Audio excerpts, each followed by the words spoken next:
I want to thank you all for coming to the fundraising seminar. It's a pleasure to have you here. This is Noah Schumann. I'm Jamie Lipke and the rest of the members from our business team. Yeah, we are the new Apple Corps. We are Team 93. We are based in Appleton, Wisconsin at Appleton East High School.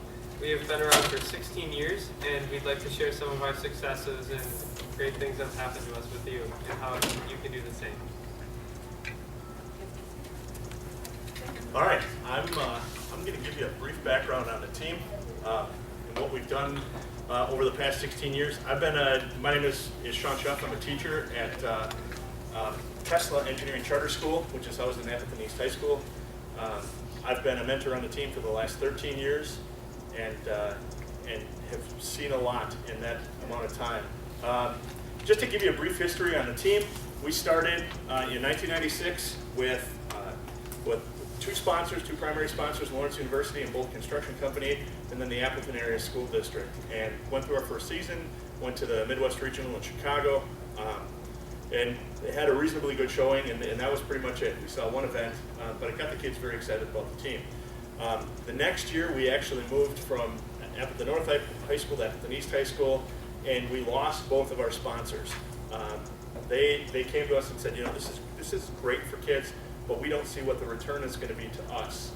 And at that point in time, Plexus stepped in, and they've been our primary sponsor for the last 15 years. The connection we made with Plexus was the lead mentor on the team, the gentleman who was in my position back when the team first formed, was an electronics teacher at Appleton West High School. One of his students was a gentleman by the name of Dean Fote, who at that time was the president of Plexus Technology Group. So there was a connection there between Jim McCash as a teacher and Dean Fote as the president of a division of Plexus. And they saw the value in what we were doing. And as far as funding goes, what they did was they funded us for the first 5 years, and they basically paid the whole deal. I think their contribution was about $40,000 in the first year. And the idea that they had was that that funding would transition to more of a partnership between them and the school district. So over the course of 5 years, they decreased their funding a little bit at a time as the district increased their funding to the point where it's kind of a 50-50 partnership between the two. There's nothing written down, there's no contract, we've never had a handshake and yes, we're going to continue funding you if you continue funding the team. But it's kind of unspoken that if Plexus stops funding the team, the district isn't going to fund the team. There needs to be a partnership, and that's an understanding between those two organizations. So over the last 15 years, Plexus has been our primary sponsor. And a lot of times people say it's dangerous to put all your eggs in one basket because you've got one primary sponsor, and if you lose that, then you're in trouble because the rest of our sponsors are relatively small. But Plexus is one of those companies, and if you can find a company in your community, they're one of those companies that gets it. They understand the value in doing this, and not necessarily that we're preparing all these people to go to college and then come back and work for Plexus. Although we've had several students who've done that, but they understand the value of doing something like this in their community. They understand the value of contributing to it, not just financially, but in terms of mentors. And we've got about a dozen Plexus employees who mentor our students on a regular basis. So they're like I said, they're one of those companies that gets it. They understand what this is all about. They get it. And I had the opportunity to talk to Dean Fote at one point in time, and I knew that they got it, but I wanted to know what his take was. And I asked him, why does Plexus contribute to our team year after year after year? And he said it really boils down to one simple thing, and that's leadership. What our team provides is to their mentors, and he put it in terms of that. This is what the team provides to the mentors, not what the mentors provide to the team. But he said that the mentors get the opportunity for leadership, and there really is no other leadership experience like leading high school students. It's not an easy thing to do. I think if you can lead high school students, you can lead anybody, including colleagues in your company. So that's the perspective they take it from. And when we talk to other companies, we explain that this is for your employees to come in. This is an opportunity for them to get these leadership skills. It's they're working in small groups with these students and explaining how things work. So they have the ability to gain something from it as well as give something. So it's a true partnership and a very much a give and take. So they understand that part of it. They've been a part of our team for, like I said, for the last 15 years, and we've added sponsors and we've fed sponsors come and go, but they've maintained their sponsorship. If you can find a company like that, that's the best way to keep your team sustaining into the future. And companies are looking for what are you going to give them. So if you've never thought of it before, leadership is one of those things that you can kind of sell your team as. This is an experience that your employees can get out of our team. We've won numerous awards. The one we love getting is the Gracious Professionalism Award. I think that more than anything else is important to us because it shows that we understand what FIRST is all about. It's why we came to this regional. That and the fact that the Minnesota regionals, the two in Minneapolis are back-to-back with the Wisconsin regional. We don't like going back-to-backs. But it gives us an opportunity to help the other teams that are here. And there's a lot of veteran teams, a lot of very good veteran teams that are here that are helping other teams as well. So that's something that reflects well on our sponsors, and they like to see that too. Would they love to see blue banners and big trophies? I think they would, but I think they also like the fact that we do give back. And what we're trying to teach our students too is giving back to their community, not taking all the time, but sometimes you've got to give too. So that's a team in a nutshell. Any questions for me? I'm going to duck out. All right. Mr. Close? No? Who's next? Oh, Luke and Johanna. Luke and Johanna are both seniors on our team, part of the business group, and they're going to fill you in on what they do and all our other good stuff. Thanks. Thank you, Mr. Schiff. Right, so one of the questions a lot of new budding teams have is what to do outside of getting money from sponsors, because sometimes it's hard to find sponsors or sometimes it's just not enough. One way we do that back in Wisconsin is we have brat fries. We go out in the public, fry hamburgers, hot dogs, and brats. And it's a good way to get out into the public, show your image. People see your signs down the street saying Robotics team, brat fry. Everyone likes food, so they're going to go check it out.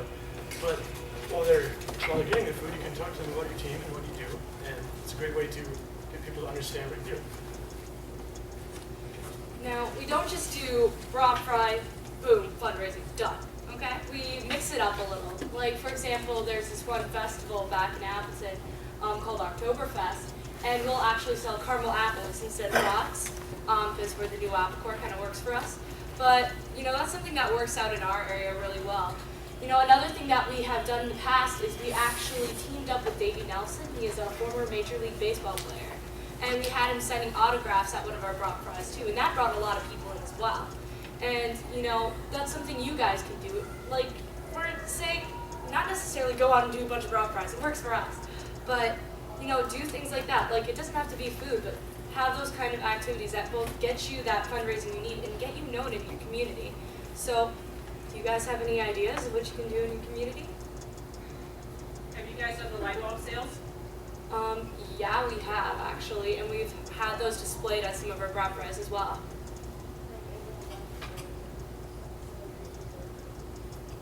Where do you do the brat fries at? We actually have this really awesome sponsor, Nemus Southside Market, and we'll do a lot of our brat fries there. Oktoberfest, that's literally a bunch of stalls lining the streets, and we'll be in that. We actually have 2 stalls, one for our food and one for our robots, so we're demoing and we're selling food. But that's something we like to stress, not just the fundraising aspect of it, but like getting out in our community. And it kind of sometimes might seem like going out in the public selling food is kind of like lemonade stand thing, like it's not a huge deal, but we raised over $700 at one brat fry. That means a lot for a team. And you can always have part of that go to charities or whatever you want to do. Good afternoon, and thank you very much for coming. My name is Mike Close. I am a year ago, I guess I was promoted to business manager of the team, but I am also the business mentor. 5 years ago, the team went basically 7 to 9 months out of the year, didn't have a lot of structure to it. They built a robot, they went to competitions. and every May when school ended, they said, we'll see you in September. They realized 6 years ago that there was a very big possibility that with only about 2 or 3 mentors really knowing the function of the team, where the funds come from and things like that, that if they got hit by the proverbial bus, it could be a major problem for the team. So they decided at that point that they wanted to bring in someone with a business background to start a business team. My daughter was a freshman on the team when the decision was made. She came home one day and said, Dad, you're going to be a mentor. I said, okay. She said, they need someone who can write a business plan. I told them, you know how to do it because you wrote one for a friend and they got the loan. So that's kind of how I got recruited. When my daughter was a senior, she was the president of the team. When she graduated, there was some discussion, are you coming back or not? Because my wife also was a mentor on the team. And with the mentors asking me, I thought, well, yeah, it'd be fun, but I'm not sure. But a group of students came up to me and said, Mr. Close, you can't leave. And I couldn't. You know, when they ask you, you stay. So I actually had a student write me a letter that she said I had inspired her with fundraising efforts and things like that to realize that she could go to competitions, that she could raise money, and she was going on to school and she was going to start her own engineering consulting business when she graduated. So when you start getting things like that as a mentor, you say, you know what, I guess I'm serving a purpose and you have to stay. So basically my job right now is I'm the one that comes up with a lot of wild and crazy ideas. These people first roll their eyes and then they roll up their sleeves and they make it happen. All the credit goes to them. But what we try to do is my number one thing when I first came on the team was we make business fun. You're dealing with a lot of technical students that are going to be engineers that have little or no business background, little or no business exposure, and they probably hear nothing but, well, business is really boring. I think these students can attest that our business team is anything but boring. We have a great time doing stuff. And what we try to do is we try to get out into the community. We try to bring in other sponsors. Mr. Schuff had mentioned about Plexus and the Appleton School District who are mentoring us, who have sponsored us for 15 years. But this year we actually we had 30 new sponsors when we had this banner printed. Since then, number 31 came on board, and we have number 32 waiting in the wings. So what we do is we go out, and you don't necessarily have to look at a sponsor for somebody that's going to give you money. Yeah, money's important. We all know that. But if you can get a sponsor that can help you with materials, if you can get a sponsor that can help you with mentors, if you can get a sponsor that can do any number of things for you that takes some of the pressure off trying to get everything together for a competition, you should welcome them aboard. You know, show them something. What I told our students in the beginning was, you have to give them a bang for their buck, because there are a lot of organizations out there right now that are asking for money. Most of them will take the money, some even say thank you. Very few give anything back to the businesses. So what we developed, number one, was our corporate banner, which we have the different levels, and if you look in the packet on the back, this is our corporate structure for what we do for our sponsors. And one of the big things is we put it on a banner. The banner goes to every competition that we go to. And we go to 2 regionals. We go to the World Championship. We have our brat fries. Joanna had mentioned Oktoberfest. Oktoberfest is they close off the main street in downtown Appleton, and 100,000 people come down and have a good time. And those 100,000 people, a lot of them come to our booth and watch our robot run. We get very involved with Lego League. One of our initiatives in our business plan that we developed deals specifically with bringing Lego League students in. Because if you're looking at sustainability, you need members. And a lot of times, members can be a real crapshoot. You don't know who's coming from one year to the next. You know who's on your team, you don't know who's coming in to replace the ones that graduate. With FLL, you have an absolute built-in feeder system. If you start teaching these students in 4th and 5th grade and working with them all the way through grade school and middle school, when they get out of middle school and come to high school, they've already worked with you for 4 or 5 years. The analogy we like to use is a basketball coach who puts his offense into a grade school and has them work on it all the way up. By the time they're freshmen and they've been running his offense for 4 or 5 years, they're able to literally step on the court and play for him. Same thing with FLL students. And if you get a good, solid FLL program going, you can have a number of students that will be coming on. We have next year, we're anticipating possibly as many as 11 to 13 FLL students coming onto our team, just who have been in our FLL program. More than half of those are young women, so you're getting an influx in your base that you really, really need to have. And if you average that out over 4 years, and you're a new team and you're bringing in, say, 10 students out of FLL every year, in 4 years you are going to have 40 students on your team. When you have those 40 students on the team, you can then start utilizing them to help with the fundraising. In your booklet is probably the program we're most proud of. It's called Take Stock in a Student. This was a program we developed to find a way to help students fund their travel costs. It has nothing to do with the team, although the team does have a way to benefit. And with Take Stock in a Student, students can go out to small businesses. Maybe their grandparents own one, maybe an aunt and uncle, maybe a neighbor or a friend of their parents has a small business that they really don't have a big budget to be able to give you a lot of money. But what they do have is a monthly budget of, let's say, $80 a month for advertising. You tell them, okay, if you give us $1,000, which is covering the $80 a month budget, we will give you a stock certificate of appreciation, which we frame. We have the president and vice president sign it. Their name goes on here. Whichever student brought them in does a little personal thank you up in the corner, and then we frame it and we give it to them. And they then not only go on our corporate banner, but they can display this in their showroom, their sales room, however they're set up, to let everyone know.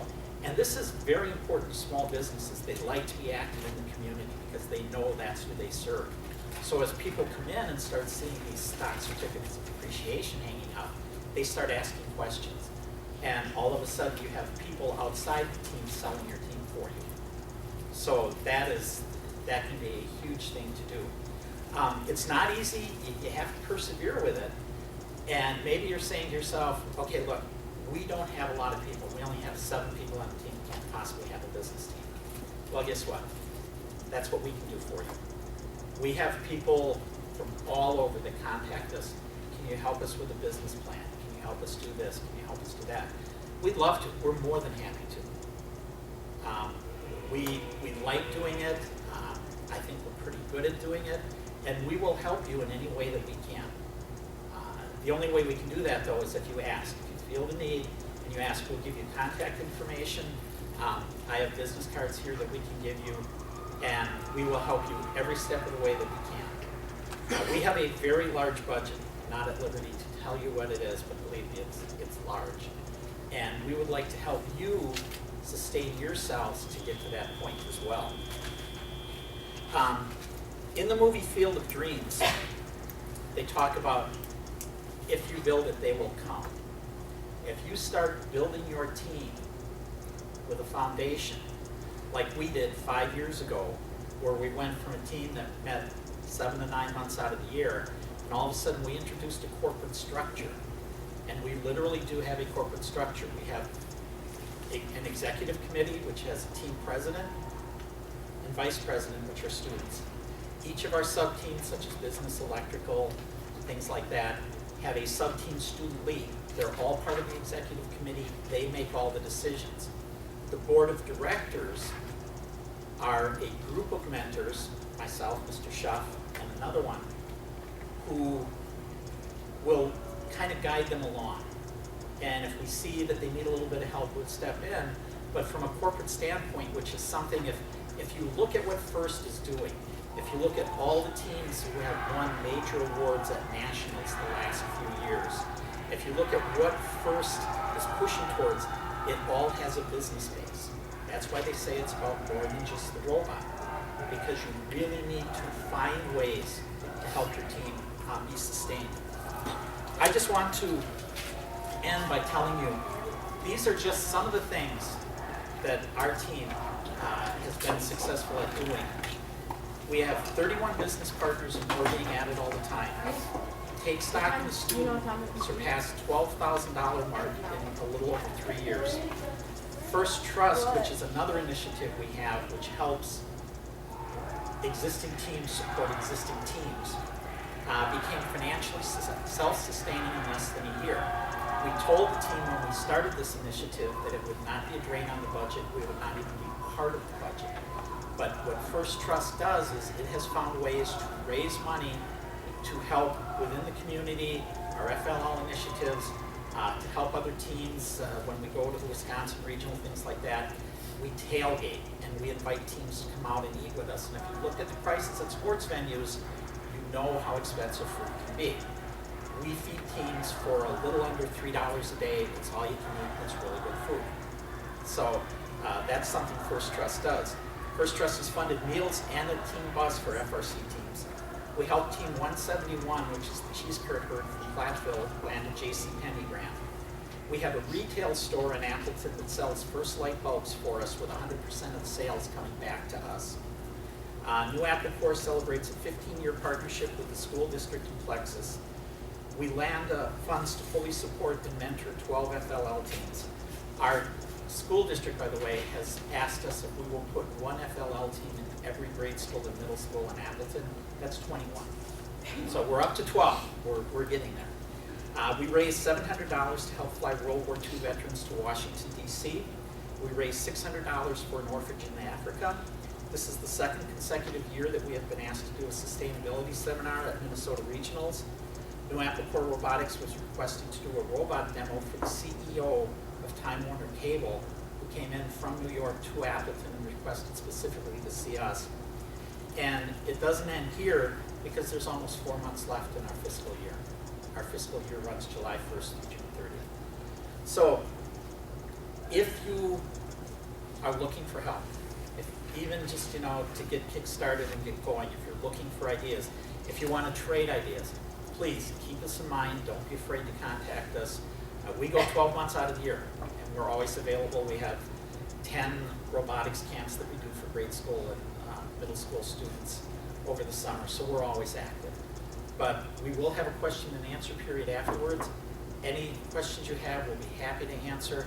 And like I said, we would love to work with all of you because the stronger other teams come in first, and the more that existing teams can support existing teams, the stronger we will all become. So thank you for your time. And now, this is Mr. Niles, who is our public relations mentor. Hello, Mike said my name's Pete Niles, and I'm public relations coordinator. And I'm on the program to talk about raising funds through recycling, and I will, but I also want to talk about opportunities that exist all around us that we might not notice. And I'm going to use my journey with the team as kind of a framework for this. I didn't know a thing about FIRST and robotics 3.5 years ago, and my son came home from school one day, he's a freshman, and told his mom and me, hey, I'm going to join the robotics team. And we're like, great. He's kind of shy, we didn't know a lot of people at the school, and we thought this would be really cool, but we didn't know anything about the team at FIRST. So as the year went by, we picked him up from meetings, and then they got into the build season, and he was gone a lot. And we started showing up at the meetings earlier and earlier every time we went to pick him up just to see what was going on. And we must have looked like we were interested or something because the business manager, Mr. Close over there, approached us and he said, I was wondering if you guys could help the team out a little bit. And we hesitantly said, sure. And what do you got? And he said that they had a whole bunch of cell phones that needed to be recycled. They had worked with a well-known cell phone manufacturer in years previous, and they had collected a bunch of cell phones, but the person who was in charge of it the previous year kind of dropped the ball, and they needed somebody to deal with these cell phones. So we thought, okay, that doesn't sound like a lot of time commitment. We can just, one and done kind of thing. We'll take care of it. And so we said, sure. So he told us where we could find the phones, and they're in the storage area, and there were 4 great big tubs of phones, and then a 5th tub that had all batteries from the phones. And a lot of these phones looked like they could have been used in World War II as walkie-talkies. I mean, these were old, these were heavy, these were boat anchors. So we thought, all right, took them home, looked into getting with this company that I'm not going to mention, but we found out that they were still recycling phones, but they weren't paying much for phones anymore. And as phones got older, they weren't paying anything for them. And most of the phones we had were worthless. So we started looking around for companies. My wife found one in Florida, and here's one of their posters. And we started dealing with these people. They wanted the phones intact, however. So my wife and I spent a whole weekend putting all these phone batteries back, patching them up, trying to get them all back together. And there were over 500 phones. So we, new company had never dealt with them before, so we sent them a test batch of 100 phones, and everything went perfect. They sent us shipping labels, so we didn't have to spend a dime to ship them to them. 3-4 weeks later, we got a check back. Wasn't a huge check. It's 100 phones, and they're really old. We sent the oldest ones. They guaranteed us, though, that they'd give us 50 cents for any phone, working or not. So we got a check for $50, and we thought, hey, this is great. So we boxed up the other 400 phones and shipped them off. Well, 3 years later, after that, one-time thing with, hey, can you take care of these cell phones for us? I'm a public relations coordinator with the team, and yes, my wife and I are still doing cell phones. So anyway,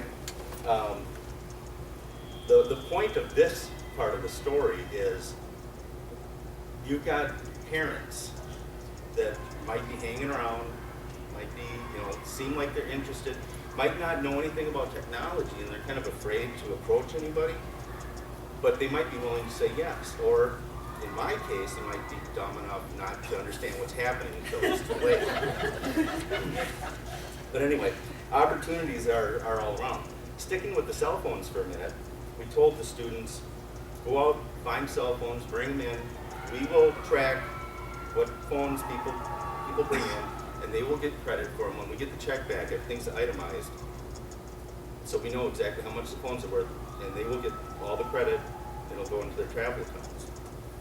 One of the students got his grandparents involved. They were at a mall, and all these ubiquitous cell phone stores that they see there. They went up to one of the kiosks and they said, do you guys have old cell phones? What do you do with your phones when people get a new phone? And they said, well, we've got them right here. And they gave them a bag with 70 phones in it. Because they didn't, I'm guessing they probably keep the best ones, but the older ones, they're not worth anything to them. So he brought in this bag with 70 cell phones in it. My son noticed at a local grocery store, they had a cell phone recycling bin. And we asked the store manager, what do you do with these phones? And he said, well, the bin's actually from a wireless company, and they haven't been back in months. So I said, can you have one? He said, sure. I'm sick of looking at the bin. Go ahead. So there were over 40 phones in there, too. So, oh, and also, I have one of these hanging outside my office at work. I haven't kept strict count, but I know I've got at least 150 phones from people and from my company, our IT people. When they change out phones or whatever, they got old phones or broken phones, they know where to go. They bring them right to me. And speaking of my employer, another opportunity that I had no idea existed until I became involved with the team and realized that funds were needed was that they have a program for volunteers in the community. If you volunteer with a nonprofit organization, you can submit an application for a grant. So I did that. I didn't have a lot of experience my first year with the team, but I wrote a little essay, bam, $1,000. The next year, I had a little more experience. I was a mentor second year, and wrote a better essay, bam, another $1,000. This year I'm hoping to go 3 for 3. But anyway, I didn't need to be a formal mentor with the team, just volunteer. And I'm sure that, you know, the point of this part of the thing is, again, parent involvement. Mr. Close saw some parents that were hanging around, thought they might be able to help, and now we're, you know, actually writing grants, getting cell phones, a continuous type thing. It wasn't a one-shot deal. Other opportunities are literally lying on the ground. I walk every day at work, about 3 miles. I pick up aluminum cans on my walk every day. I've had days where I picked up 4 pounds of aluminum. It's amazing what you see, what people throw on the ground, or what, you know, they recycle, they put in community recycling programs. I have my parents, my sister, and my mother-in-law all saving aluminum for us. You know, this isn't a team fundraising thing, that's a personal fundraising thing for us. And we use all the aluminum that we collect to help pay for my son's travel. But it could be a team fundraising. You know, that's the type of thing where if you can coordinate large groups or your school into doing aluminum can collecting, I noticed last week it's up 7 cents from what it was a week before, so aluminum's going up again. Also, most of these robots out here are made out of aluminum, or a large part is aluminum. And there were a lot of scraps of aluminum in our storage area. And I've taken 3 loads over the last couple of years to recycling, and I just gave our team director over $50 for a bunch of scraps that I cleaned out and took out there. So,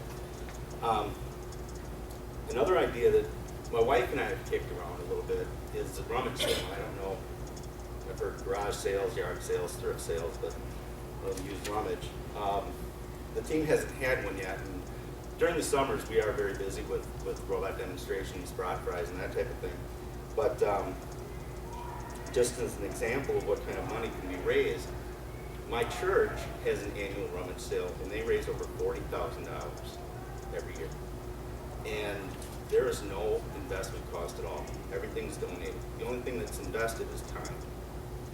So that's the type of grassroots kind of thing that you can build. You know, you can start having it. You can find a weekend every year, do the same type thing, get team involvement, parents, extended, you know, networks, extended family, donating stuff. You can raise a lot of money that way. And I also want to mention the light bulbs. Dean came in first at really pushing the light bulbs, and we have another team parent who owns a small business, and he bought a whole case, just one parent to use in his business.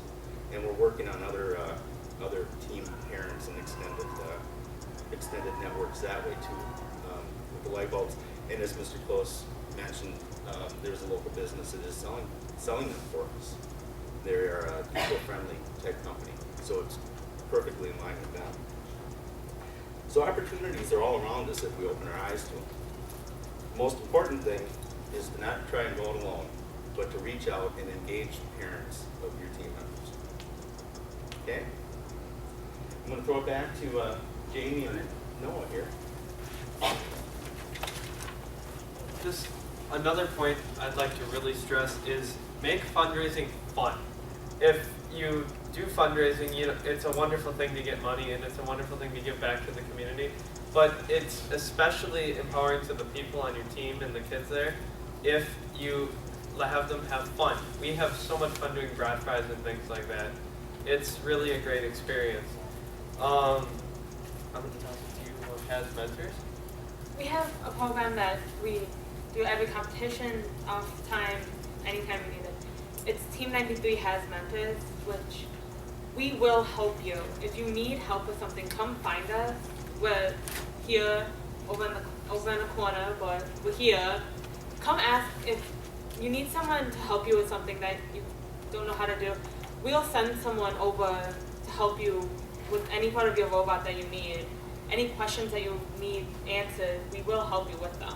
Yes, HAS also stands for Help Across States. So we have mentors that are willing to, and mentoring that basically we can reach out across states. We will come and help you pretty much with, like, if you really need help, like keeping a team alive or helping like start another team, for example. We are more than happy to help, and you can contact us anytime. Next year, currently Luke and Johanna are the chairmans and business sub-team leads, Next year, me and Jamie will be. So be willing to contact us, Mr. Close, Mr. Niles, and even Johanna and Luke about any questions that you have.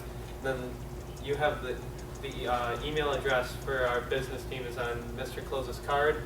And then what is the email address exactly again? Exactly? Exactly is it's nacteam93.business@gmail.com, which is why it's on my business card. It's a whole heck of a lot easier. Yes. Yes, so feel free to contact us anytime about any questions on anything that has to do with robotics, or if you want to talk to us. We like to think we're interesting people. And then, We just would like to say thank you so much for coming. This means a lot. We love helping other teams be able to compete every year. yes. And then we'd like to open it up for a question and answer session right now. You can ask us pretty much any question that you'd like to ask, and all of us would be happy to answer. I want to thank you for this presentation. You know, it's always good to hear other avenues to pursue. So thank you very much for Yes, you're giving very us- welcome. Thank you. For coming. Thank you for coming. Actually, you guys are overwhelming me with the information, and but I want to ask you a little bit on the cell phone thing again. So